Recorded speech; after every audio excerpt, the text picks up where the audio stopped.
Hi and welcome to the Brabazon Golf Course at the Belfry. My name is Chris Ryan, and in this video we're talking about the driver and how you can get a little bit more club head speed, which in turn is going to give you a little bit more distance on those all important drives.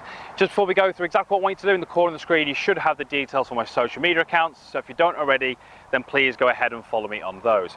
So we're talking about club head speed, we're talking about how you can increase your club head speed, and we're talking about how you use the ground and how you move your pressures through your feet to ultimately generate some speed into the golf club. We know that to generate the most amount of speed, we need to use the ground. And what that really means is it means using the ground in order to create some leverage in your body, which in turn is going to allow you to put some forces through the handle, which is going to allow that club head to have its maximum speed. The golfers who really struggle with distance, we often find don't particularly use the ground as well as we'd like. Conversely to that, the golfers who hit the ball the longest will often have great interaction with the ground, and that is really one of the keys to generating power. The difficulty for you as the golfer is it's very, very difficult to see this. Moving pressure is not something which is visible. So the drill today is going to hopefully help you to start to get the benefits of using the ground.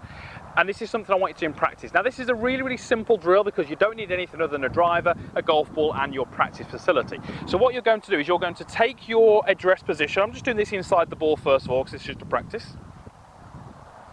And you're going to move your lead foot across to touch your trail foot. Now what I'm going to do from here is I'm going to make my backswing. But before I complete my move away, I want to initiate and start to move onto my lead side. Now you can see here I've started to apply some pressure through this lead side. Notice how my upper body followed my lead foot. It wasn't simply just my foot going on its own and leaving my body weight back over here. So what I would like you to do is make a backswing, initiate that step before you complete the backswing, plant the foot, and then use the flex and the force that you're putting through the ground to push you up and around. So hopefully it's going to look a little bit like this. So we're really starting to feel how we move our pressure onto that lead side and then how we use that force from the ground to turn that into speed into the club head. You may well find, if you're struggling with distance, you may well find that when you do this for the first time,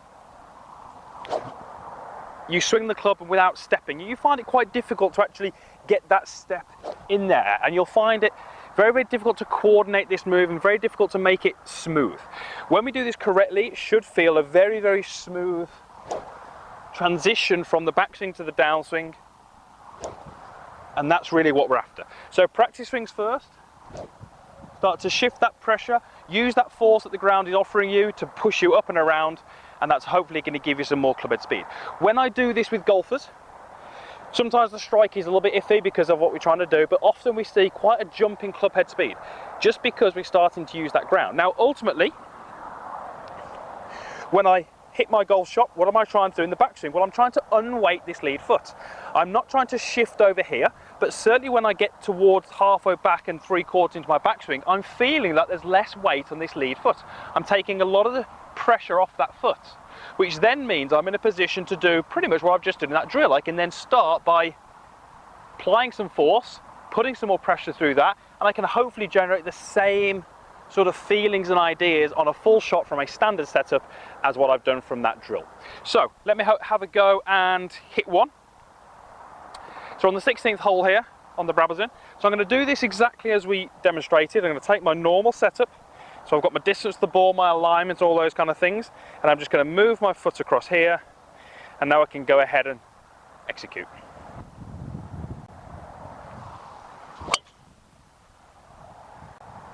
Okay, so that one actually came pretty much out the middle. So you can see there exactly what I did. Went back, shifted the pressure, a little bit of flex in the knee, used that to push me up and around, and that is a great way to generate a little bit more speed into the club head.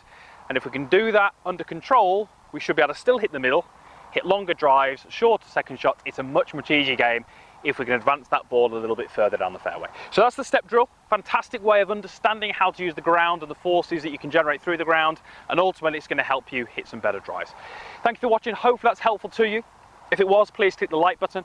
Any comments you've got on this video or any of the videos you'd like me to do, please post those in the boxes down below. I'll do my best to respond to as many as I can. And lastly, if you don't already subscribe, please do so. There is a link in the description box down below. There's loads more videos already on my channel and loads more being uploaded weekly. So clicking that link just means you won't miss any of the new videos that are going on there. Thanks again for watching, and hopefully we'll see you again soon.